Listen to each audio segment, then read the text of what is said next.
नमस्कार। एक नई सुबह की शुरुआत के साथ नया सवेरा का ये बहुत ही खास लेकर हम हाजिर हैं, क्योंकि अगले 1 घंटे में होंगी धुआंधार खबरें, साथ ही होगी त्योहार की मिठास भी। और आपके साथ अगले 1 घंटे तक रहूंगी मैं जया सिन्हा और भावना नैयर।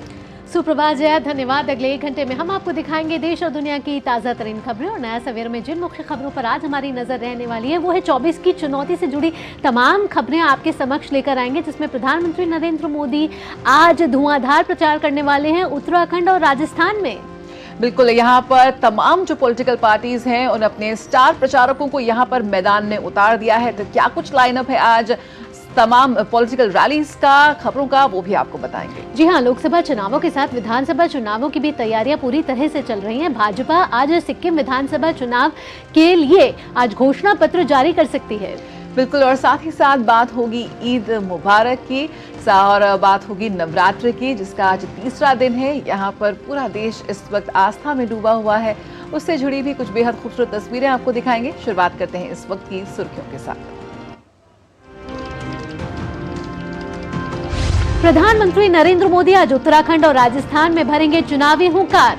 ऋषिकेश और करौली, धौलपुर में करेंगे चुनावी रैली।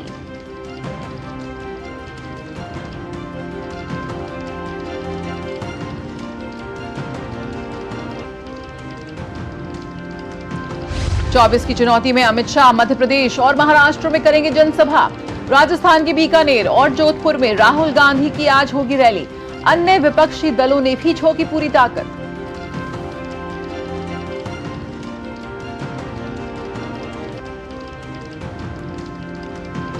भाजपा अध्यक्ष जेपी नड्डा सिक्किम विधानसभा के लिए गैंगटॉक में घोषणा पत्र करेंगे जारी।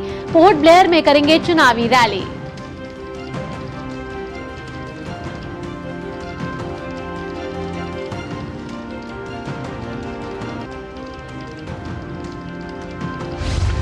अमेरिका के पूर्व राष्ट्रपति डोनाल्ड ट्रंप के खिलाफ चलेगा आपराधिक मुकदमा। 15 अप्रैल से शुरू होगी सुनवाई।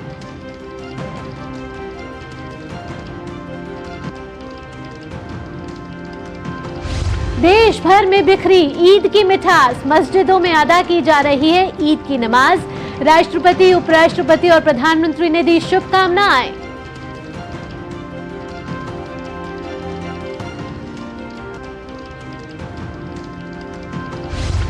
आईपीएल में आज मुंबई इंडियंस की रॉयल चैलेंजर्स बैंगलोर से होगी भिड़ंत। वहीं कल खेले गए मुकाबले में गुजरात टाइटंस ने राजस्थान रॉयल्स को 3 विकेट से दी शिकस्त।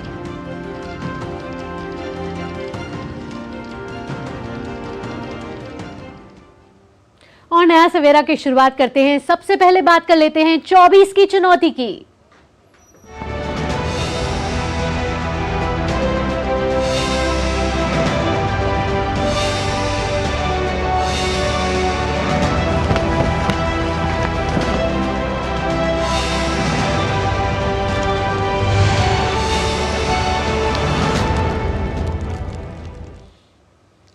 लोकसभा चुनाव के लिए सभी राजनीतिक दलों के नेता जी जान से प्रचार में जुटे हैं। भाजपा के स्टार प्रचारक और प्रधानमंत्री नरेंद्र मोदी एनडीए उम्मीदवारों के समर्थन में धुआंधार प्रचार कर रहे हैं। पीएम आज उत्तराखंड और राजस्थान में जनसभाएं करेंगे। पीएम आज सबसे पहले देवभूमि उत्तराखंड पहुंचेंगे। प्रधानमंत्री यहां ऋषिकेश के आईटीपीएल स्थित हॉकी मैदान में भाजपा प्रत्याशियों के समर्थन में जनसभा को संबोधित करेंगे। इसके माध्यम से पीएम गढ़वाल, टिहरी गढ़वाल और हरिद्वार संसदीय सीटों को साधेंगे। इसके बाद पीएम राजस्थान पहुंचेंगे। पीएम यहां करौली में जनसभा कर जनता से आशीर्वाद मांगेंगे। करौली, धौलपुर संसदीय क्षेत्र से भाजपा ने इंदु जाटव को मैदान में उतारा है। रैली के जरिए पीएम मोदी करौली, धौलपुर के साथ ही टोंक, सवाई माधोपुर और दौसा लोकसभा क्षेत्र के मतदाताओं को साधेंगे। तो लोकसभा के इस महासमर में प्रधानमंत्री की ताबड़तोड़ रैलियां हो रही हैं। सभी कोशिश कर रहे हैं राजनीतिक दल कि कैसे अब वोट को अपनी तरफ लिया जाए। और हमारे संवाददाता भी हमारे साथ जुड़ चुके हैं। करौली से विशाल बरिस्तो और साथ ही साथ ऋषिकेश भी से जुड़ चुके हैं निशांत राय। आपके पास आना चाहेंगे। सबसे पहले निशांत, आप ऋषिकेश से जुड़ रहे हैं। अगर देखा जाए उत्तराखंड की बात करी जाए तो उत्तराखंड में 5 लोकसभा सीटें आती हैं और पहले ही प्रधानमंत्री रुद्रपुर आ चुके हैं और यहाँ 2 लोकसभा सीटों को वो साध चुके हैं। जब आज प्रधानमंत्री आएंगे तो 3 गढ़वाल सीटों को प्रधानमंत्री आज साधने वाले हैं। देखिए, बिल्कुल प्रधानमंत्री नरेंद्र मोदी का ये जो दौरा है ये गढ़वाल के लिए बेहद महत्वपूर्ण माना जाता है। जिस जगह हम खड़े हैं ये यहीं पर रैली होनी है और ये गढ़वाल लोकसभा क्षेत्र के भीतर आता है और इसी से लगी हुई हरिद्वार लोकसभा है। और बात की जाए तो टिहरी लोकसभा पर भी यहाँ से अच्छा खासा असर और प्रभाव पड़ सकता है। कुल मिलाकर कहा जा सकता है कि प्रधानमंत्री का आज यहाँ आना उत्तराखंड में आध्यात्म के साथ विकास की एक यात्रा वो जनता के सामने रखेंगे। किस तरीके से आध्यात्मिक परिवर्तन, चाहे केदारनाथ का डेवलपमेंट हो, चाहे बद्रीनाथ का डेवलपमेंट हो, और बड़ी संख्या में वहां पर श्रद्धालुओं का जाना। दूसरी तरफ प्रधानमंत्री जिस तरीके से उत्तराखंड में विकास परियोजनाएं चली हैं, ऑल वेदर रोड की बात की जाए या देहरादून को मेट्रो दिए जाने की बात की जाए, या तमाम वो विकास कार्य जो केंद्र सरकार ने किए हैं। और सबसे बड़ी बात है कि अभी हाल में उत्तराखंड में यूसीसी जैसा कानून आया है, मतलब प्रोग्रेस के लिए जिस तरीके से उत्तराखंड में पूरे देश में एक इनिशिएट लिया है, इन तमाम चीजों की चर्चा आज प्रधानमंत्री अपने मंच से कर सकते हैं। जनता के सामने उत्तराखंड, केंद्र और राज्य सरकार का रिपोर्ट कार्ड पेश कर सकते हैं, जिसके बाद जनता लगातार जो प्रधानमंत्री का एक कहा जा सकता है कि आजाद हिंदुस्तान में मास अपील वाले जो बड़े नेता रहे हैं उनमें प्रधानमंत्री नरेंद्र मोदी भी प्रमुख रूप से रहे हैं, तो उनकी अपील का हमेशा से असर देखने को मिला है। और ऐसे में यहाँ के जो उम्मीदवार हैं उनके लिए प्रधानमंत्री जब यहाँ पर अपील करेंगे तो उसका असर भी लोकसभा चुनाव में मतों के रूप में देखने को मिल सकता है। बिल्कुल। और आइए अब रुक करते हैं, विशाल बैरिस्टो इस वक्त हमारे साथ मौजूद हैं।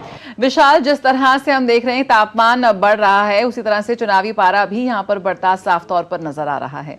रैलियों का रेला देख रहे हैं, तमाम पॉलिटिकल पार्टीज के स्टार प्रचारक मैदान में कूद रहे हैं।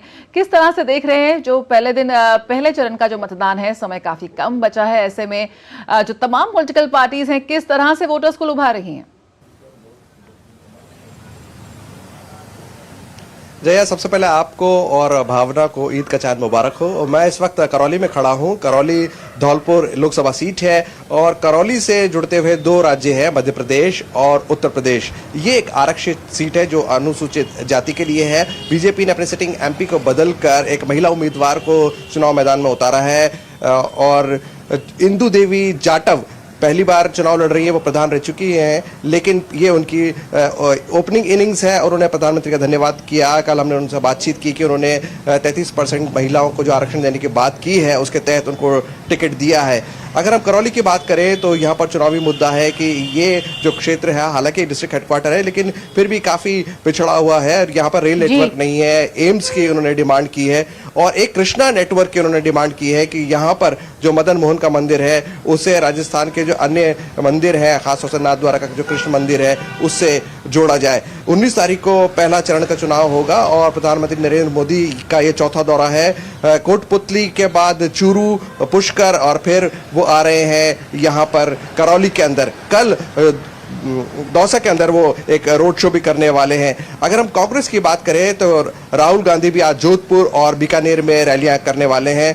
करौली सीट जो है वो बीजेपी का गढ़ रहा है और बीजेपी हमेशा से यहाँ पर जीतती रही है अगर हम पिछले कुछ चुनाव की बात करें तो, लेकिन कांग्रेस भी इस बार काफी जोर लगा रही है। 25 सीटें दांव पर है और पहला चरण शुरू होगा 19 तारीख को। यहाँ मैं निशांत के पास आना चाहूंगी। निशांत, आपसे पूछना चाहूंगी, उत्तराखंड में आप जिस तरीके की बात कर रहे थे कि यूसीसी लागू हुआ, आज प्रधानमंत्री जब यहाँ पहुंचेंगे तो मोदी के मैजिक से जुड़े कौन से जीत के मंत्र आज प्रधानमंत्री नरेंद्र मोदी दे सकते हैं? देखिए, पहले मैं आपको पौड़ी गढ़वाल हरिद्वार सीट के समीकरण बताना चाहूंगा। पौड़ी गढ़वाल की बात की जाए तो बीजेपी ने इस बार अनिल बलूनी पर दाव खेला है। अनिल बलूनी जो कि इससे पहले राज्यसभा सांसद हैं और अनिल बलूनी को यहां लाने का सीधा मकसद है जिस तरीके से उन्होंने दिल्ली रहते हुए उत्तराखंड के लिए तमाम तरह की योजनाएं, सौगातें दी। अगर माउंटेन म्यूजियम की बात की जाए, पहली बार उत्तराखंड में इस तरीके का म्यूजियम बन रहा है, अनिल बलूनी ने अपने फंड से यहाँ पर बनवाया है। इसके अलावा अगर बात की जाए तो ईगास जैसा पर्व यानी कि उत्तराखंड में जिस तरीके से पलायन एक समस्या है, उसमें इगास जैसे पर्व पर लोगों को अपने गांव में जाकर इस त्योहार को मनाना और अपनी भूमि से कनेक्ट करने की शुरुआत कहीं ना कहीं बड़े स्तर पर किसी ने की थी, तो अनिल बलूनी ने की थी। और अब तीरथ सिंह रावत जो कि पूर्व मुख्यमंत्री भी रहे हैं, इस सीट से सांसद भी रहे हैं, उनका टिकट काटकर यहां पर बलूनी को मौका दिया गया है। वहीं दूसरी तरफ कांग्रेस की बात करें तो गणेश गोदियाल को यहां पर मौका दिया गया है, पूर्व प्रदेश अध्यक्ष है, कद्दावर नेता हैं। तो यहां पर अगर गढ़वाल सीट की बात करें तो गढ़वाल सीट 90 के दशक के बाद से बीजेपी के पास ज्यादातर समय रही है। इसमें 2 बार सतपाल महाराज जीते, हालांकि अभी वो उत्तराखंड सरकार में कैबिनेट मिनिस्टर हैं। अब हरिद्वार सीट की बात की जाए तो हरिद्वार सीट पर त्रिवेंद्र सिंह रावत पूर्व मुख्यमंत्री को बीजेपी ने मौका दिया है। वहीं कांग्रेस की तरफ से हरीश रावत के बेटे वीरेंद्र रावत को मौका दिया है और त्रिवेंद्र सिंह रावत को बीजेपी ने मौका दिया है। यहां पर निर्दलीय खानपुर के जो विधायक है उमेश कुमार, वो भी मजबूती के साथ चुनाव लड़ रहे हैं, यानी कि हरिद्वार सीट पर मुकाबला कड़ा देखा जा सकता है। और यह भी कहा जाता है जो चीज हरिद्वार में होती है उसका असर इन चारों लोकसभाओं पर पड़ता है। वहीं टिहरी गढ़वाल की बात करें तो बीजेपी ने अपने पुराने उम्मीदवार 2019 में माला राजलक्ष्मी शाह को ही मौका दिया है और 2014 से वो लगातार सांसद। और सबसे बड़ी बात है टिहरी में कहा जाता है कि राज परिवार जिसके साथ होता है कहीं ना कहीं उसकी जीत के चांसेस ज्यादा बढ़ जाते हैं। कांग्रेस और बीजेपी ने जब राज्य परिवार पर दांव खेला है तो जिस पार्टी के साथ राज्य परिवार रहा है तो उनको जीत के चांसेस बढ़ जाते हैं। ये इन 3 लोकसभा का जो समीकरण है फिलहाल वो नजर आ रहा है। बाकी आपका जो सवाल था कि उत्तराखंड में प्रधानमंत्री के आने के बाद से, जैसा कि मेरा सवाल मैंने बताया था कि यूसीसी लागू है, ऐसे तमाम तरह की योजनाएं जो केंद्र और राज्य सरकार एक दूसरे से कनेक्ट करती हैं उत्तराखंड में लाई गई हैं, उसका असर धरातल पर देखने को मिला है। अगर ऑल वेदर रोड की बात करें, एक बड़ा प्रोजेक्ट है और उत्तराखंड में उसके हमने जगह जगह पर खासकर जब बर्फ पड़ती है उस समय कितनी मददगार होती है उत्तराखंड वासियों के लिए। इसी तरीके से ट्रेनों की बात की जाए, वंदे भारत, देहरादून के लिए वंदे भारत और तमाम जगहों के लिए जो रेलवे लाइन के प्रोजेक्ट चल रहे हैं उत्तराखंड में, पहाड़ी इलाकों तक धीरे धीरे प्रोजेक्ट को बढ़ाया जा रहा है, ऋषिकेश से आगे ले जाया जा रहा है, उसका भी असर देखने को मिल रहा है। वहीं राज्य सरकार की जो तमाम योजनाएं हैं अलग अलग, उनका भी असर देखने को मिल रहा है। तो कुल मिलाकर कहा जा सकता है कि प्रधानमंत्री नरेंद्र मोदी जब यहां मंच से अपील करेंगे जनता को, तो उसके बाद देखना होगा कि जनता का चुनाव क्या होता है। लेकिन एक बात तय है कि बीजेपी के सबसे बड़े स्टार प्रचारक जब कहीं भी जाते हैं उसका असर देखने को मिलता है। रुद्रपुर में इससे पहले उन्होंने पिछली रैली की थी, अब पौड़ी गढ़वाल लोकसभा में वो आ रहे हैं, इसका बड़ा असर बाकी भी लोकसभाओं पर पड़ेगा। अगर 2019 की बात करें तो बीजेपी ने उत्तराखंड में क्लीन स्वीप किया था और ऐसे में बीजेपी एक बार फिर यही उम्मीद कर रही है कि उसे उत्तराखंड में क्लीन स्वीप करने का मौका मिले। बिल्कुल, बहुत बहुत शुक्रिया निशांत और विशाल हमसे जुड़ने के लिए। तो यहाँ पर ताबड़तोड़ चुनावी रैलियों का रेला जारी है, कई सीटों पर हम रोचक जंग इस वक्त देख रहे हैं, तो कहीं पर अभी भी खींचतान जारी है। कुल मिलाकर आज प्रधानमंत्री समेत जो तमाम स्टार प्रचारक हैं वो मैदान में मौजूद रहेंगे वोटर्स को लुभाने के लिए। तो 24 की चुनौती से जुड़ी खबरें आगे भी जारी रहेंगी। फिलहाल वक्त हो चला एक छोटे से ब्रेक का, आप देखते रहिए नया सवेरा। हाँ हाँ, देखो जी भर के अपना ही है और अपने ही वोट से बने हैं बड़े बड़े पुल देश भर में। हमारी लाइफ तो निकल गई बेटा, हमारा टाइम तो अटकाना, फटकाना, लटकाना यही कल्चर होता था। पर तुम लोगों के लिए बड़े काम करने वाला बैठा है। सिर्फ 10 साल की स्पीड देख लो, अटल सेतु से अटल टनल देख लो, चिनाब ब्रिज से बोगीबील ब्रिज देख लो, और इतना करके भी मोदी जी कहते हैं ये तो अभी ट्रेलर है। हमारे सपने पूरा करने की गारंटी मोदी जी की, तो उनको जिताने की गारंटी किसकी? हम बाप बेटी की। कमल का बटन दबाएं, भाजपा को जिताएं। Hey girls! Congratulations! आज तो पार्टी चाहिए। पहले चैंपियन के साथ सेल्फी लेंगे। आइडिया, यही करते हैं पार्टी। Pizza party. ये चल अपना कार्ड और पिन दे। मेरे कार्ड की डिटेल्स मैं खुद ही डालूंगी। आरबीआई कहता है अपना पिन, ओटीपी, सीवीवी या इंटरनेट बैंकिंग पासवर्ड किसी के साथ शेयर ना करें। ऑनलाइन बैंकिंग सिर्फ अपने कंप्यूटर, मोबाइल और सिक्योर नेटवर्क से करें। बाय गर्ल्स, कहाँ जा रही है? सुना नहीं, नो शेयरिंग। आरबीआई कहता है जानकार बनिए, सतर्क रहिए। मैं क्या जी, सब जानते हैं, जहाँ दिखे मारियो, अपना समझ के खा लियो। स्वाद से सबको दीवाना कर दे, दीवाना कर दे। मस्ता का चाय, गजब का स्वाद। Delivery boy has picked your order. अरे भाई पता है भूख लगी है। 30 मिनट का मैसेज नोटिफिकेशन आया था ना। मैसेज के सारे थोड़ी बैठ सकते हैं। कल आपने कुछ शेयर्स बेचे थे ना? हाँ, तो चेक किया? मैसेज आया तो था। सिर्फ मैसेज काफी नहीं है। आप शेयर मार्केट में कोई भी ट्रांजैक्शन करते हैं ना, तो स्टॉक एक्सचेंज से आए एसएमएस या ईमेल को अपने डीमैट अकाउंट और बैंक स्टेटमेंट के साथ भी टैली कीजिए। बेटा भूख में ना दिमाग बंद हो जाता है। सोच कर, समझ कर, इन्वेस्ट कर। ब्रेक के बाद स्वागत है, आप देख रहे हैं नया सवेरा। नया सवेरा में आगे बढ़ते हैं, बात कर लेते हैं लोकसभा चुनाव के लिए बीजेपी के स्टार प्रचारक और केंद्र में मंत्री अमित शाह आज मध्य प्रदेश के मंडला और खजुराहो में अपनी पार्टी के लिए प्रचार करेंगे। इसके बाद महाराष्ट्र के नांदेड़ में उनकी जनसभा होगी। बात मध्य प्रदेश की करें तो महाकौशल क्षेत्र में पड़ने वाली मंडला लोकसभा सीट कई मायनों में खास है। यहां से पार्टी ने फिर एक बार मौजूदा सांसद फग्गन सिंह कुलसते पर दांव लगाया है। कुलसते 1996 से साल 2004 तक लगातार चुनाव जीते, लेकिन 2009 में कांग्रेस ने वापस कब्जा जमाया। 2014 में कुलसते ने फिर बाजी मारी और 2019 का चुनाव भी इन्होंने बीजेपी के नाम किया। कांग्रेस ने इस बार मंडला से कांग्रेस विधायक ओमकार सिंह को मैदान में उतारा है। वहीं खजुराहो लोकसभा सीट से बीजेपी के प्रदेश अध्यक्ष विष्णुदत्त शर्मा प्रत्याशी हैं। एक तरह से यहां उनके लिए वॉकओवर जैसी स्थिति है, क्योंकि महागठबंधन की ओर से समाजवादी पार्टी की प्रत्याशी मीरा दीपक यादव का नामांकन रद्द हो चुका है। मध्य प्रदेश के बाद अमित शाह आज महाराष्ट्र में अपनी पहली चुनावी रैली मराठवाड़ा के नांदेड़ में करेंगे। नांदेड़ में 26 अप्रैल को मतदान होना है। बीजेपी के मौजूदा सांसद प्रताप राव चिखलीकर का यहां कांग्रेस के पूर्व विधायक वसंत राव यशवंत से मुकाबला है।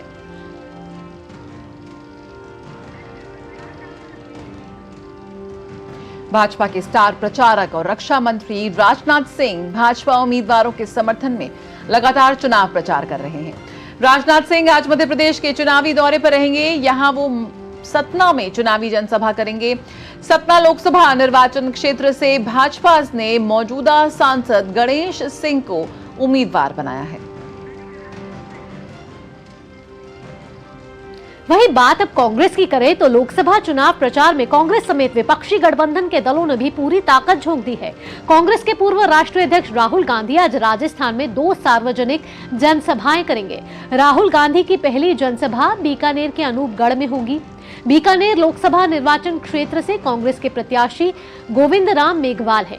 वहीं राहुल गांधी की दूसरी जनसभा जोधपुर के फलौदी में है। कांग्रेस ने जोधपुर लोकसभा सीट से करण सिंह उचियारड़ा को मैदान में उतारा है। उचियारड़ा के सामने भाजपा से केंद्रीय जल शक्ति मंत्री और मौजूदा सांसद गजेंद्र सिंह शेखावत मैदान में है। बीकानेर में पहले ही चरण यानी 19 अप्रैल को मतदान होगा, तो वहीं जोधपुर में 26 अप्रैल को मतदान होना है। बीएसपी की बात करें तो बहुजन समाज पार्टी की राष्ट्रीय अध्यक्ष मायावती आज अपने चुनाव प्रचार अभियान की शुरुआत करने जा रही हैं। इसके लिए उन्होंने राष्ट्रीय स्वयंसेवक संघ के गढ़ माने जाने वाले नागपुर को चुना है। मायावती नागपुर में पार्टी प्रत्याशियों के समर्थन में रैली करेंगी। बता दें कि बसपा सुप्रीमो ने अभी तक यूपी में चुनाव प्रचार अभियान की कमान अपने भतीजे एवं पार्टी के नेशनल कोऑर्डिनेटर आकाश आनंद को सौंप रखी थी, जो अब तक 3 रैलियां कर चुके हैं। चुनाव के पहले चरण के मतदान में महज 7 दिन बाकी होने के बावजूद मायावती के खुद प्रचार शुरू नहीं करने को लेकर तमाम अटकलें लग रही थी, लेकिन उन्होंने प्रचार अभियान के आगाज का फैसला कर इन अटकलों पर विराम लगा दिया है। वहीं समाजवादी पार्टी के अध्यक्ष अखिलेश यादव ने भाजपा पर झूठ के सहारे काम करने का आरोप लगाया है। अखिलेश यादव ने कहा है कि लोकतंत्र के लिए भाजपा से बुरा विकल्प और कोई नहीं है। भारतीय जनता पार्टी झूठ का सहारा लेकर के काम कर रही है। इनकी हर बात झूठी है, झूठे वादे जनता से किए हैं। इससे ज्यादा खतरनाक काम लोकतंत्र में और क्या हो सकता है। और बीजेपी के पूर्व विधायक और सीनियर एडवोकेट अरुण चंद्र भौमिक लोकसभा चुनाव से पहले कांग्रेस पार्टी में शामिल हो गए हैं। अगरतला में आयोजित एक चुनावी रैली के दौरान भौमिक का त्रिपुरा के एआईसीसीसी प्रभारी गिरीश चोदनकर ने गर्मजोशी से स्वागत किया। कहा जा रहा है कि भौमिक को पिछले विधानसभा चुनाव में बीजेपी ने टिकट नहीं दिया था। जिसके बाद से वो पार्टी गतिविधियों से अलग हो गए थे। त्रिपुरा में 2 चरणों में चुनाव होंगे। पश्चिमी त्रिपुरा सीट पर 19 अप्रैल को मतदान होना है, जबकि पूर्वी त्रिपुरा सीट पर 26 अप्रैल को मतदान होगा। वहीं लोकसभा के साथ साथ विधानसभा चुनावों की तैयारियां भी जोरों पर हैं। बीजेपी आज सिक्किम विधानसभा चुनाव के लिए अपना घोषणा पत्र जारी करने वाली है। कहा जा रहा है कि बीजेपी यहां हर वर्ग के लिए अहम वादे करेगी। इससे पहले विपक्षी दल सिक्किम डेमोक्रेटिक फ्रंट ने रविवार को अपना मैनिफेस्टो रिलीज किया, जिसमें समाज के सभी वर्गों के लिए कुछ बड़ी घोषणाएं की गई हैं। सिक्किम में विधानसभा की 32 सीट हैं, जिनमें से 12 अनुसूचित जनजाति के लिए रिजर्व हैं। यहाँ विधानसभा का कार्यकाल 2 जून को समाप्त हो रहा है। विधानसभा और लोकसभा सीट के लिए यहाँ मतदान 19 अप्रैल को होगा। और आइए अब आपको दिखाते हैं लोकसभा चुनाव से जुड़े कुछ और रोचक तथ्य।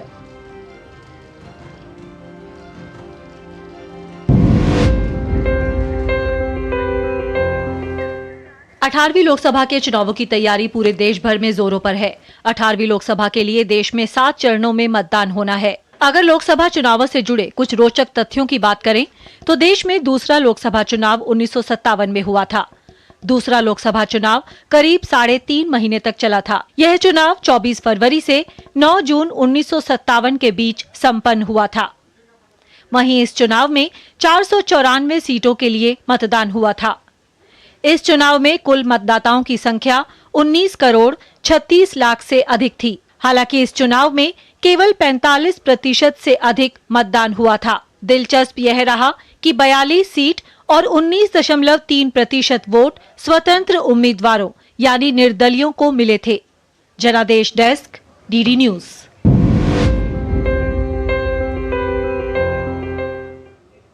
लोकसभा के साथ साथ विधानसभा चुनावों की तैयारियां भी यहां पर जोरों पर।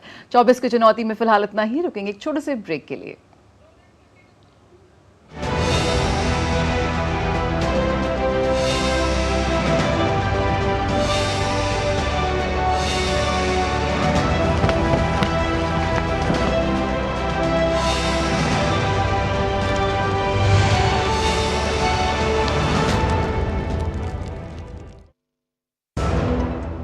लाखों की संख्या में श्रद्धालु पहुंचे अयोध्या। बरसों की प्रतीक्षा के बाद हमारे अयोध्या का गौरव लौटा है। नहीं तो पहले टेंट, टूटे घाट, गंदगी, कोई फैसिलिटी नहीं। और अब काशी देखो, केदारनाथ देखो, उज्जैन देखो, सोमनाथ देखो, सब भव्य दिव्य। और मोदी जी कहते हैं ये तो बस ट्रेलर है, आस्था का परचम लहराता रहे। ये है मोदी की गारंटी, इसलिए हमारा पहला वोट मोदी को। ये है हमारी भी गारंटी। कमल का बटन दबाएं, भाजपा को जिताएं। यकीन है खुद पर है नाज। सुनती हूँ अपने मन की आवाज। कभी शर्मीली तो कभी हूँ जाबाज। रुकना मेरी आदत नहीं, थमना मेरी चाहत नहीं। मैं हूँ नारी, यही मेरा अंदाज। हर जिम्मेदारी मैं बखूबी निभाती हूँ। वोट दे, प्राउड वोटर कहलाऊंगी। पूरे देश संग चुनाव का पर्व मनाऊंगी। Delivery boy has picked your order. अरे भाई पता है भूख लगी है। 30 मिनट का मैसेज नोटिफिकेशन आया था ना। मैसेज के सारे थोड़ी बैठ सकते हैं। कल आपने कुछ शेयर्स बेचे थे ना? हाँ, तो चेक किया? मैसेज आया तो था। सिर्फ मैसेज काफी नहीं है। आप शेयर मार्केट में कोई भी ट्रांजैक्शन करते हैं ना, तो स्टॉक एक्सचेंज से आए SMS या ईमेल को अपने डीमैट अकाउंट और बैंक स्टेटमेंट के साथ भी टैली कीजिए। बेटा भूख में ना दिमाग बंद हो जाता है। सोच कर, समझ कर, इन्वेस्ट कर। ब्रेक के बाद आपका स्वागत है। आप देख रहे हैं नया सवेरा और नया सवेरा में आगे बढ़ते हैं और बात कर लेते हैं जम्मू कश्मीर के पुलवामा जिले के मोरान इलाके के फ्रेसीपुरा में आतंकवादियों के साथ पुलिस और सेना के बीच मुठभेड़ जारी है। यहां आतंकवादियों की मौजूदगी की सूचना मिलने के बाद इलाके की घेराबंदी कर दी गई है और आपको बता दें कि अभी सर्च ऑपरेशन चल रहा है। जम्मू कश्मीर से यहाँ पर खबर है, पुलवामा में मुठभेड़ की फिलहाल सर्च ऑपरेशन चल रहा है। श्रीनगर से सलमान काजी इस वक्त हमारे साथ जुड़ रहे हैं और जानकारी के साथ। सलमान, क्या कुछ अपडेट इस वक्त मिल पा रहा है आतंकवादियों को लेकर? देखिए, ये जो ऑपरेशन है अभी भी चल रहा है। वहाँ पे प्रसीपुरा पुलवामा में है, ये साउथ कश्मीर में एक जगह है। वहाँ पे आज सुबह सिक्योरिटी फोर्सेस ने एक सर्च ऑपरेशन किया और जिसके बाद वहाँ पे फायरिंग हुई है स्टार्ट में, और अभी वहाँ पे पूरा जो इलाका है उसको घेरा गया है सिक्योरिटी फोर्सेस की तरफ से। और जो सीनियर ऑफिशियल्स हैं जम्मू कश्मीर पुलिस के और बाकी सिक्योरिटी एजेंसीज के, वो वहाँ पे पहुंचे हैं और वहाँ पे एक एनकाउंटर जो है अभी भी चल रहा है। सलमान, कितने आतंकवादियों के छिपे होने की खबर है और क्या कोई हथियार भी अब तक बरामद हुए हैं? देखिए, ये जो अभी हमारे पास खबरें आ रही हैं, ये अनऑफिशियल सोर्सेज से आ रही हैं। हालांकि जो पुलिस एडमिनिस्ट्रेशन है या सिक्योरिटी फोर्सेस के सीनियर ऑफिसर्स ने अभी तक उनने कमेंट नहीं किया हुआ है, लेकिन हमें बताया जा रहा है कि वहाँ पे जो है 2 मिलिटेंट छुपे हुए हैं और इनिशियली वहाँ पे फायरिंग हुई है, उसके बाद अभी फायरिंग रुकी हुई है और जो पूरा इलाका इसको घेरा गया है।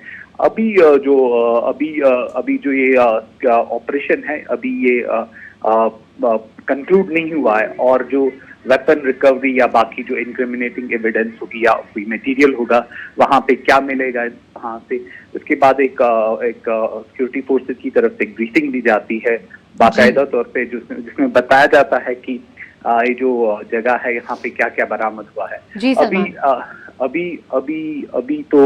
अभी तो ऐसा अभी उस स्टेज पे एनकाउंटर नहीं पहुंचा है, लेकिन हाँ जो सिक्योरिटी फोर्सेस ने उनमें पूरे इलाके को घेरा हुआ है और सर्च ऑपरेशन जारी है।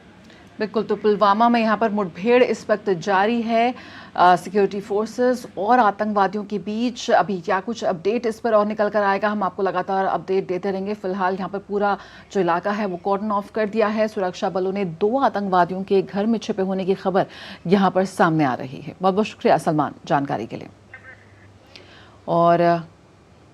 और आगे बढ़ते हैं। इलेक्ट्रिक कार निर्माता कंपनी टेस्ला के फाउंडर एलन मस्क इस महीने के अंत में भारत आ रहे हैं।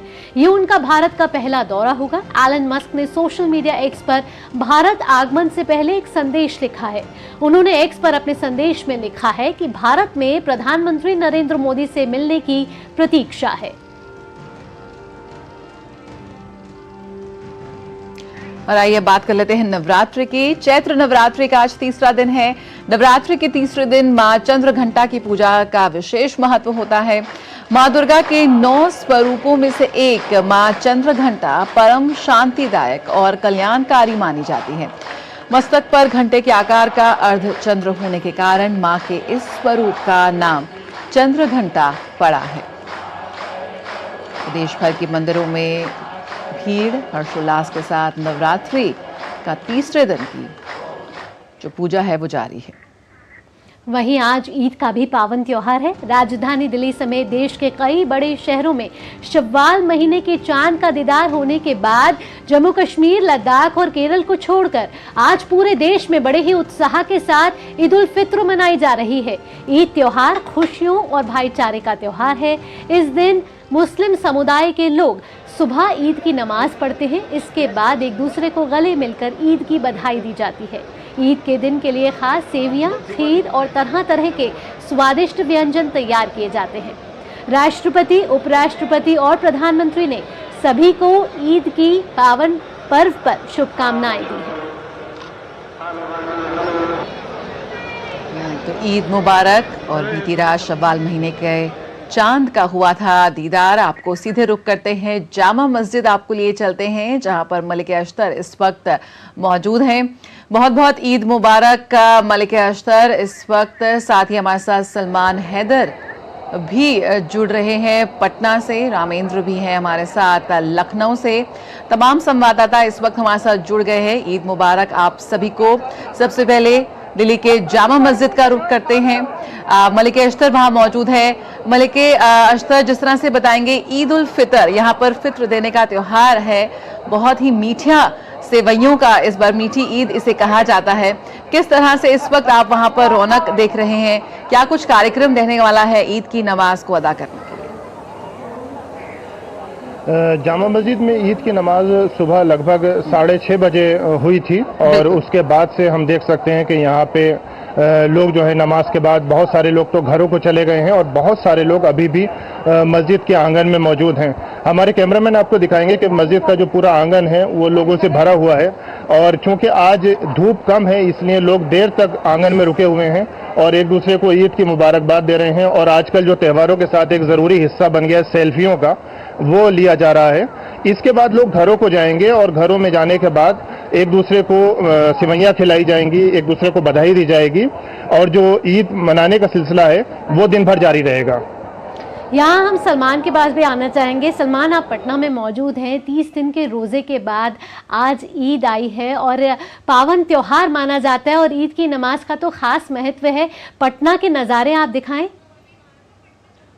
देखिए, ईद जो भावना यहाँ पे मनाई जा रही है, अलग अलग समय निर्धारित थे। अभी जो मेरे पीछे ये मस्जिद है, यहाँ पर सुबह 7:30 बजे नमाज हुई और अब ये मस्जिद खाली हो गई है और काफी भीड़ थी यहाँ और बड़ा उत्साह है लोगों में।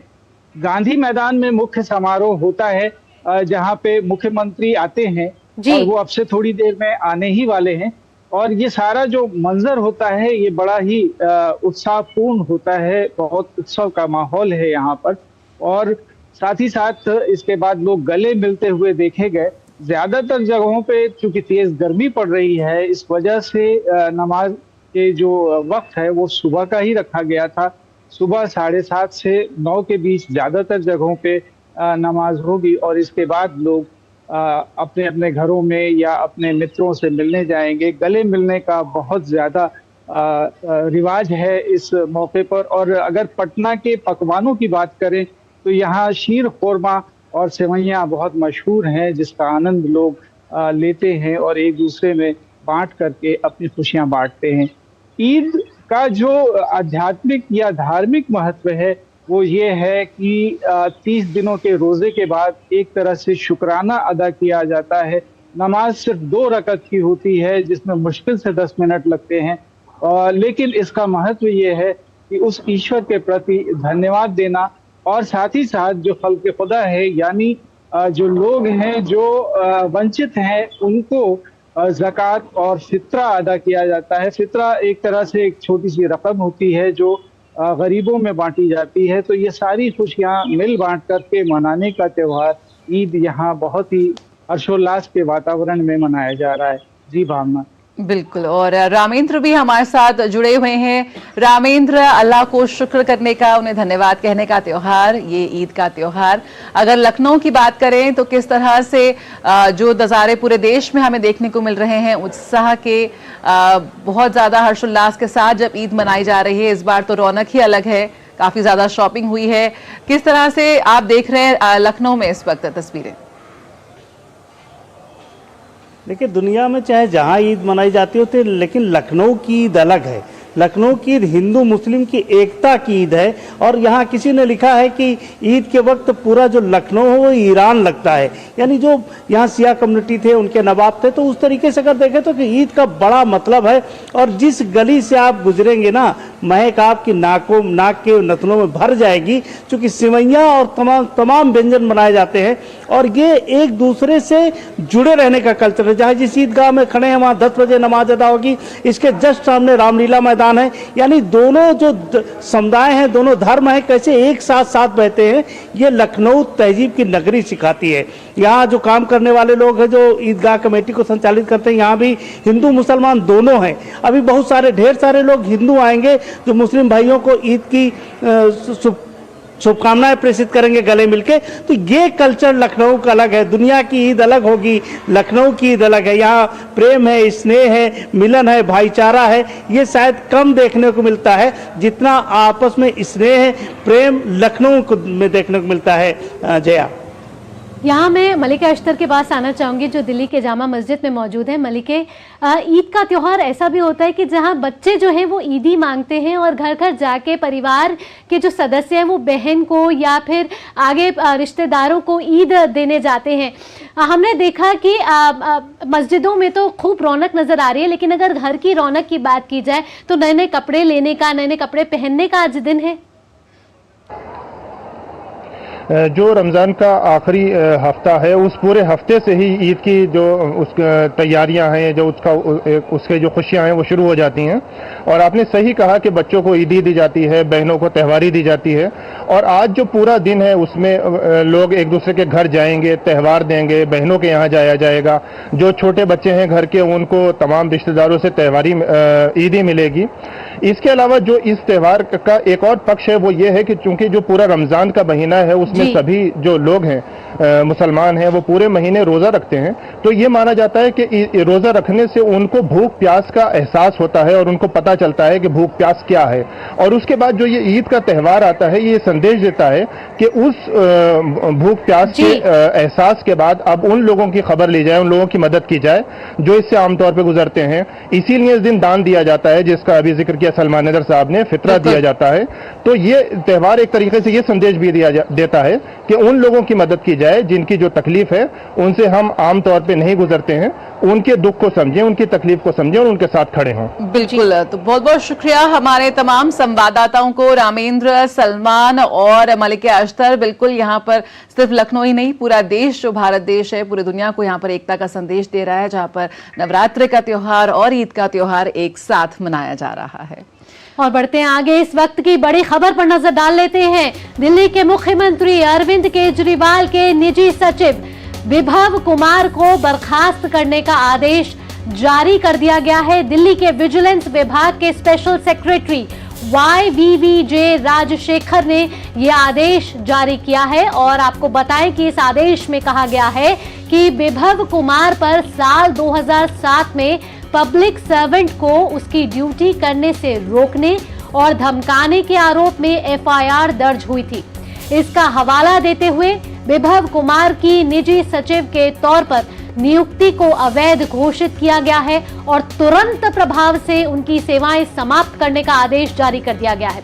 हालांकि इसको लेकर यह सवाल जरूर है कि क्या मुख्यमंत्री के निजी स्टाफ को विजिलेंस विभाग इस तरह से हटा सकता है या नहीं। चलिए, इस पर यहाँ पर सवाल कायम है। अरविंद केजरीवाल के निजी सचिव विभव कुमार को बर्खास्त किया गया है, इस वक्त की अहम खबर है। मुकेश शुक्ला हमारे संवाददाता इस वक्त हमारे साथ जुड़ रहे हैं और जानकारी के साथ। जी मुकेश, क्या कुछ अपडेट है, क्या कुछ कहा गया है इस पूरे आदेश में, और विस्तार से थोड़ा समझाएं। जया, बिल्कुल ये एक बड़ी खबर है। अगर देखें, आम आदमी पार्टी के वहां से निकल करके आ रही है। और एक और, या उनके लिए बुरी खबर भी कह सकते हैं, कल उनके एक मंत्री ने इस्तीफा दिया, उसके बाद आज उनके निजी सचिव विभव कुमार को बर्खास्त कर दिया गया राजशेखर द्वारा। तो कहीं ना कहीं यहाँ मुसीबतें निकल करके सामने आ रही हैं और लगातार ईडी भी उनसे पूछताछ कर रही थी। पहले भी उनसे पूछताछ की गई थी कि उनके रोल को लेकर के, और अब कहीं ना कहीं वो भी सवालों के कटघरे में है। विभव कुमार पर 2007 में पब्लिक सर्वेंट में उनकी ड्यूटी पर रोकने और उनको धमकाने पर भी FIR भी दर्ज हुई थी। तो लगातार ये भी कहीं ना कहीं केजरीवाल के बहुत क्लोज और बहुत करीबी माने जाते हैं। जो भी ये प्लान करते हैं, जो भी एग्जीक्यूट करते हैं, तो इनकी पूरी राय ली जाती है। लेकिन कहीं ना कहीं अब इन पर जो एक बड़ी गाज गिरी है, विभव कुमार को जब यहाँ से बर्खास्त कर दिया गया है, तो ये देखना होगा कि इनके जो स्टाफ है, इनके साथ जो लोग थे, क्या उन्हें भी हटाया जाएगा। ऑर्डर के हिसाब से नोएडा में IPC 353, 504, 506 के तहत एक केस भी दर्ज था, जिसकी जानकारी उन्होंने छिपाई थी। किसी प्राइवेट पर्सनल की नियुक्ति के समय उसको ये जानकारी देनी होती है। तो ये तमाम चीजें निकल करके सामने आई हैं कि तमाम सेक्शंस में इनके खिलाफ FIR दर्ज थी, तो इन्होंने ये सब चीजें क्यों छुपाई।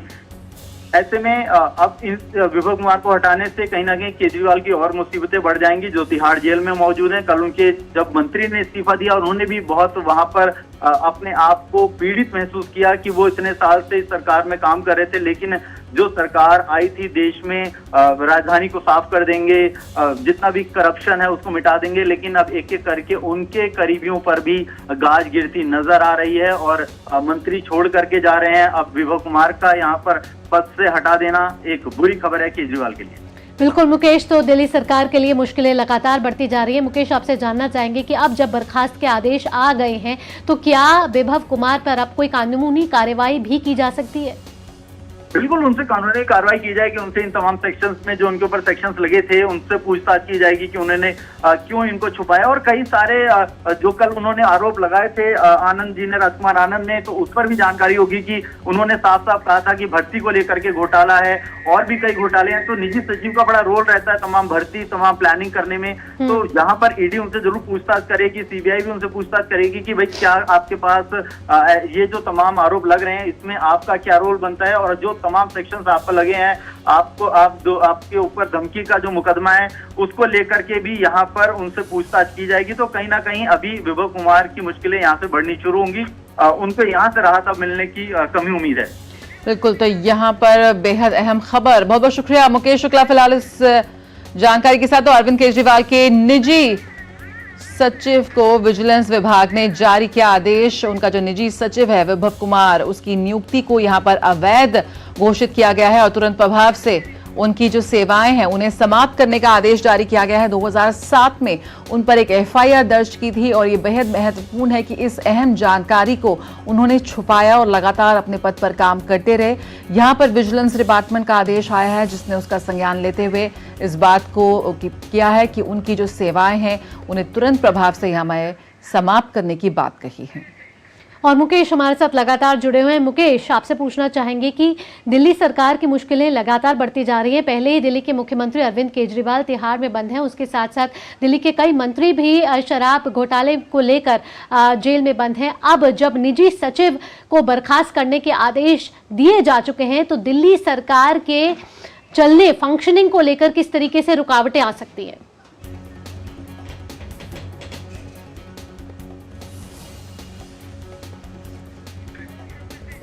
तो यहाँ पर तुरंत प्रभाव से सेवाएं समाप्त करने का आदेश दिया गया है। विभव कुमार जो निजी सचिव हैं अरविंद केजरीवाल के, उनकी नियुक्ति को यहाँ पर अवैध करार दिया गया है और तुरंत प्रभाव से विजिलेंस डिपार्टमेंट ने यहाँ पर आदेश जारी किए हैं और निजी सचिव विभव कुमार पर 2007 में यहाँ पर एफआईआर दर्ज की थी और उस बात को उन्होंने छुपाया। तो मुकेश शुक्ला हमारे साथ जुड़े थे। मुकेश, इन तमाम जानकारियों के साथ आपका बहुत बहुत धन्यवाद। और यहाँ रुक रहे हैं एक छोटे से ब्रेक के लिए। ब्रेक के बाद भी खबरों का सिलसिला यूं ही जारी रहेगा। आप जुड़े रहिए लगातार नया सवेरा के साथ। मैं क्या जी, सब जानते हैं, जहां दिखे मारियो, अपना समझ के खा लियो। Delivery boy has picked your order. अरे भाई, पता है भूख लगी है। 30 मिनट का मैसेज नोटिफिकेशन आया था ना। मैसेज के सारे थोड़ी बैठ सकते हैं। कल आपने कुछ शेयर्स बेचे थे ना? हाँ, तो चेक किया? मैसेज आया तो था। सिर्फ मैसेज काफी नहीं है। आप शेयर मार्केट में कोई भी ट्रांजैक्शन करते हैं ना, तो स्टॉक एक्सचेंज से आए एसएमएस या ईमेल को अपने डीमैट अकाउंट और बैंक स्टेटमेंट के साथ भी टैली कीजिए। बेटा, भूख में ना दिमाग बंद हो जाता है। सोच कर, समझ कर, इन्वेस्ट कर।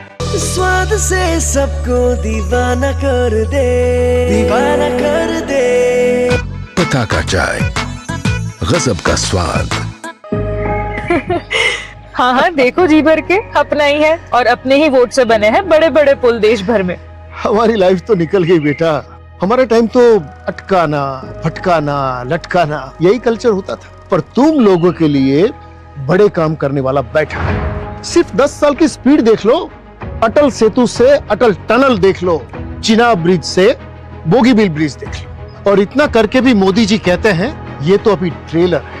हमारे सपने पूरा करने की गारंटी मोदी जी की, तो उनको जिताने की गारंटी किसकी? हम बाप बेटी की। कमल का बटन दबाएं, भाजपा को जिताएं। ब्रेक के बाद आपका स्वागत है। आप देख रहे हैं नया सवेरा और अब हमारे विशेष सेगमेंट का वक्त हो चला है अखबारों की सुर्खियां जानने का। और संध्या हमारे साथ जुड़ गई है इस वक्त राजधानी से प्रकाशित समाचार पत्रों की सुर्खियां लेकर।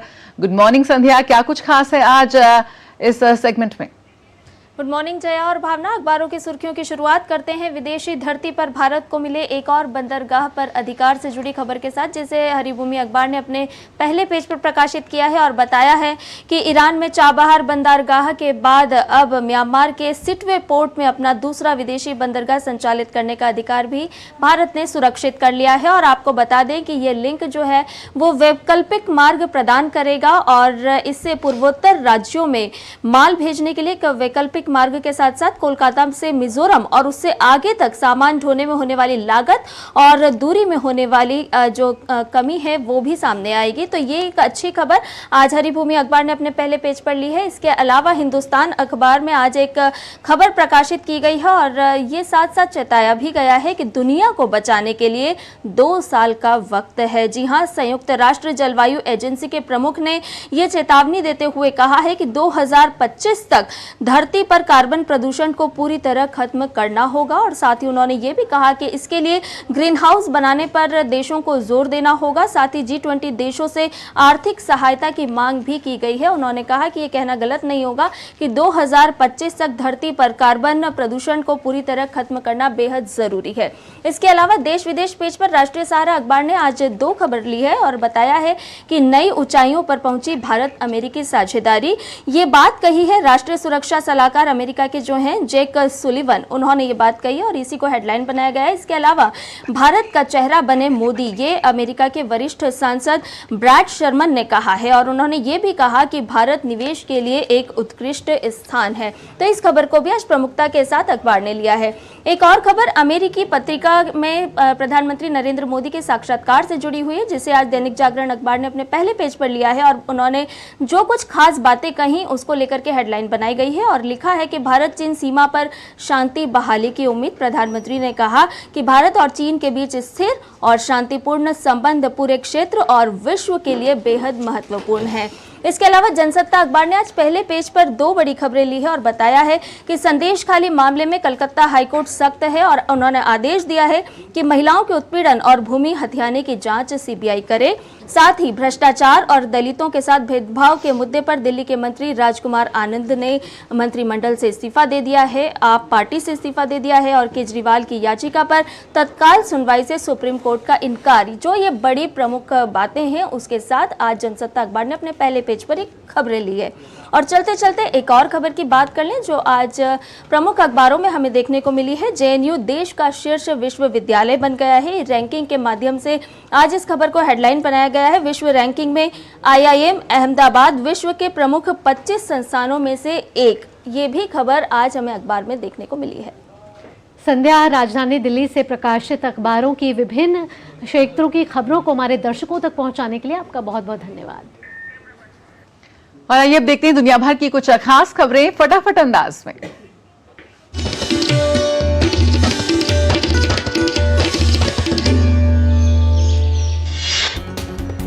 स्टॉर्मी डैनियल्स मामले में पूर्व अमेरिकी राष्ट्रपति डोनाल्ड ट्रंप के खिलाफ 15 अप्रैल से आपराधिक मुकदमा शुरू होगा। न्यूयॉर्क की एक अदालत ने मुकदमे की तारीख को आगे बढ़ाने वाली डोनाल्ड ट्रंप की मांग को खारिज कर दिया है।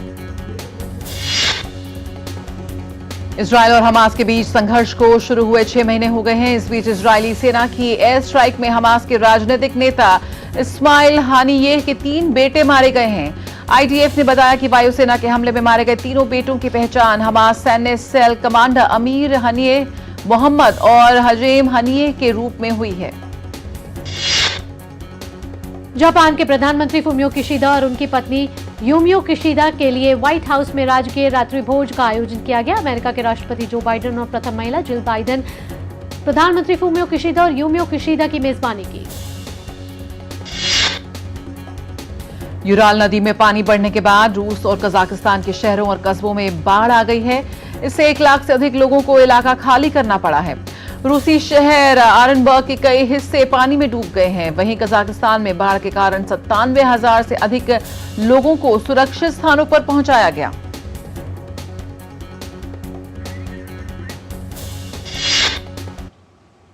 अंतर्राष्ट्रीय जगत के बाद अब बात कर लेते हैं कारोबार जगत की।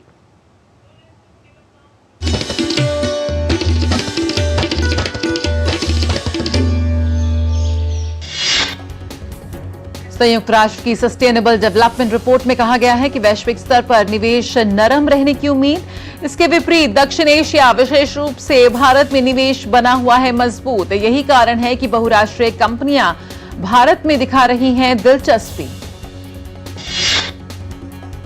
डीजीसीए की पहल के बाद पायलटों को साप्ताहिक आराम का समय 48 घंटे तक बढ़ जाएगा और रात में लैंडिंग की संख्या 2 तक सीमित हो जाएगी। पायलटों के लिए रात का समय भी बढ़ाया जाएगा। केंद्रीय आवास और शहरी मामलों के मंत्री हरदीप सिंह पुरी ने डीएमआरसी और रिलायंस इंफ्रास्ट्रक्चर मामले में उच्चतम न्यायालय के फैसले को ऐतिहासिक निर्णय बताया। उन्होंने कहा कि ये सत्य की जीत है। मेक इन इंडिया का दम स्मार्टफोन असेंबलिंग सेक्टर में भी दिखने लगा है। एप्पल इंक ने वित्त वर्ष 2024 में भारत में $14 अरब के आईफोन किए हैं असेंबल। रुक करेंगे खेल जगत का, देखते हैं खेल से जुड़ी खबरें फटाफट अंदाज में।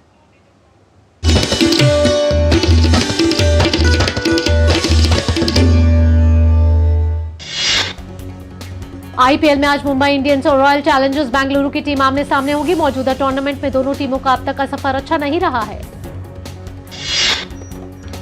वहीं आईपीएल में कल खेले गए रोमांचक मैच में गुजरात टाइटंस ने राजस्थान रॉयल्स को 3 विकेट से हरा दिया। इस रोमांचक मुकाबले में राजस्थान ने पहले बल्लेबाजी करते हुए 20 ओवर में 3 विकेट खोकर 196 रन बनाए। इसके जवाब में गुजरात टाइटंस ने 20 ओवर में 7 विकेट गंवाकर 199 रन बनाकर जीत हासिल कर ली। एथलेटिक्स पहला ऐसा खेल बन गया है जो ओलंपिक चैंपियंस को इनाम राशि देगा। एक ऐतिहासिक फैसले में वर्ल्ड एथलेटिक्स ने घोषणा की है कि पेरिस ओलंपिक में एथलेटिक्स में स्वर्ण पदक जीतने वाले हर एथलीट को $50,000 की इनामी राशि दी जाएगी। 1896 से शुरू हुए आधुनिक ओलंपिक खेलों में आईओसी द्वारा खिलाड़ियों को इनाम राशि नहीं दी जाती है। इस तरह से वर्ल्ड एथलेटिक्स के इस फैसले से इनाम राशि न देने की 128 साल पुरानी ओलंपिक परंपरा टूट गई है। प्रतिभागियों और टीवी के दर्शकों के लिहाज से एथलेटिक्स ओलंपिक का सबसे बड़ा खेल है। और आइए अब आगे बढ़ते हैं, खबरें देख लेते हैं सिने जगत से फटाफट अंदाज में।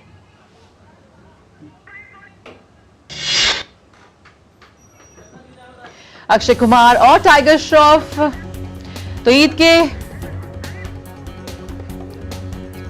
तो यहां पर फिल्म कोड ब्लू को लेकर काफी चर्चा में है।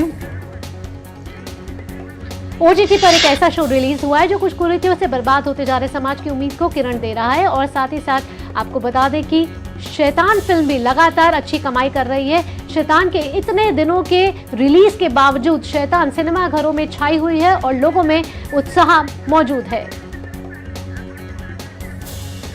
भारत में शैतान ने तकरीबन 146 करोड़ के आसपास की अब कमाई कर ली है। तो वहीं दुनिया भर में फिल्म ने डबल सेंचुरी मारी है। हालांकि अब भी दुनिया भर में फिल्म की रफ्तार थमी नहीं है।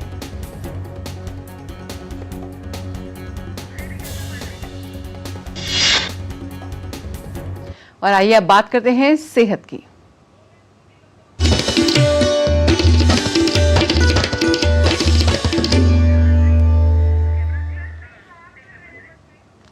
हर साल 11 अप्रैल को दुनिया भर में पार्किंसन डे मनाया जाता है। पार्किंसंस दिवस को डॉक्टर जेम्स पार्किंसन की जयंती के रूप में मनाया जाता है, जिन्होंने पार्किंसन को एक चिकित्सा स्थिति के रूप में पहचाना। इस दिवस को मनाने का उद्देश्य है ज्यादा से ज्यादा लोगों को इस बीमारी के बारे में जागरूक किया जा सके। उसके बावजूद आज भी लाखों लोग ऐसे हैं जो इस बीमारी का नाम तक नहीं जानते होंगे।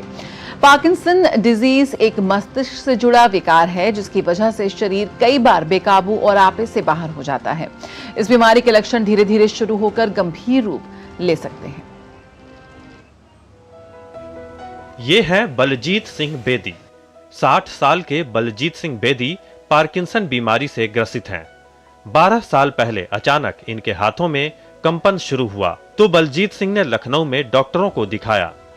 जांच के बाद पता चला कि उनको पार्किंसन बीमारी है। इलाज के बाद अब बलजीत सिंह पहले से बेहतर महसूस कर रहे हैं। उंगलियां हिलनी शुरू हुई थी, तब हमने इलाज करवाया लखनऊ में मेडिकल कॉलेज में। उसके बाद दवाई से काफ़ी आराम मिला। फिर वहाँ से किसी ने यहाँ बताया कि यहाँ दिखाओ एम्स में, तो हम रेफर लिखवा के लखनऊ के डॉक्टर से फिर यहाँ आए, यहाँ कार्ड बनवाया, तो यहाँ से इलाज कर रहे हैं। काफ़ी आराम है हमको। पार्किंसन बीमारी मस्तिष्क से जुड़ा एक विकार है। पार्किंसन रोग के कुछ सामान्य लक्षण हैं: हथेली, बाजू, पैर, जबड़े या सिर का कांपना, मांसपेशियों में अकड़न, गतिविधियों में धीमापन, बिगड़ा हुआ संतुलन जो कभी-कभी व्यक्ति के गिरने का कारण बनता है, निगलने, चबाने और बोलने में कठिनाई। पहले पार्किंसन बोलने के लिए हमें ब्रैडिकाइनेसिया सबसे ज़्यादा इंपॉर्टेंट सिम्टम है। ब्रैडिकाइनेसिया जो बोलते हैं आदमी अपना काम करने में स्लो हो जाना मतलब पहले जो 10 मिनट में खाना खाते थे अब 20 मिनट में खाना खाएंगे। पहले आधा घंटे में कोई नहाता था, अभी वो 1 घंटा लगा रहा है नहाने में। कपड़ा पहनने में 5 मिनट, वो अब 15 मिनट में कपड़ा पहन रहा है। वो स्लो हो जाना एक प्राइमरी सिम्टम होता है कि पार्किंसन में स्लो हो जाना। देश की आबादी बढ़ रही है, उस हिसाब से पॉल्यूशन और उस हिसाब से बाकी चीज़ें, केमिकल एक्सपोजर, वो सब चीज़ें बढ़ रही है, तो हो सकता है उसके कारण ज़्यादा इंडिया में प्रेवलेंस बढ़ रहा है। पार्किंसन बीमारी की अगर समय पर पहचान और इलाज हो जाए तो मरीज बेहतर जिंदगी जी सकता है। दवाई अर्ली स्टेज में बहुत अच्छा इफेक्टिव है। लेट स्टेज में भी हम लोग जब सर्जरी भी करते हैं, DBS भी करते हैं, तो भी गोली का कुछ सर्जरीज ऐसे होते हैं जिसमें गोली का असर कम, माने गोली का डोज हम कम कर सकते हैं। कुछ ऐसा पार्किंसन का टारगेट है जो गोली का डोज नहीं कम होती, पर उससे भी वो टारगेट के साथ गोली देना हमें मिनिमम एक ज़रूरत पड़ती है। पार्किंसन की बीमारी विदेशों में 60 से 70 साल के उम्र में देखने को मिलती है, लेकिन भारत में ये बीमारी 50 साल के उम्र के लोगों में भी देखने को मिल रही है। भारत में 1 लाख की आबादी पर 16 पार्किंसन के मरीज देखने को मिल रहे हैं। जाहिर है बढ़ती उम्र के साथ ये बीमारी आने वाले दिनों में एक चुनौती के रूप में भी सामने आएगी। नितेंद्र सिंह की रिपोर्ट, DD न्यूज, दिल्ली। और आइए अब जान लेते हैं मौसम का हाल, विभिन्न राज्यों और शहरों का न्यूनतम और अधिकतम तापमान।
नया सवेरा के आज के इस अंक में बस इतना ही, लेकिन जाने से पहले आपको छोड़ जाते हैं नवरात्रि के तीसरे दिन तो देश भर में हो रही मां चंद्रघंटा की आराधना की कुछ मनमोहक झलकियों के साथ। आप इन झलकियों का आनंद लीजिए और इसी के साथ नवरात्रि के इस पावन अवसर पर, जिसका आज तीसरा दिन है, आपके जीवन में शांति, समृद्धि और खुशी बनी रहे। मुझे मेरी सहयोगी जया के साथ हमारी नया सवेरा की पूरी टीम को दीजिए अनुमति। नमस्कार।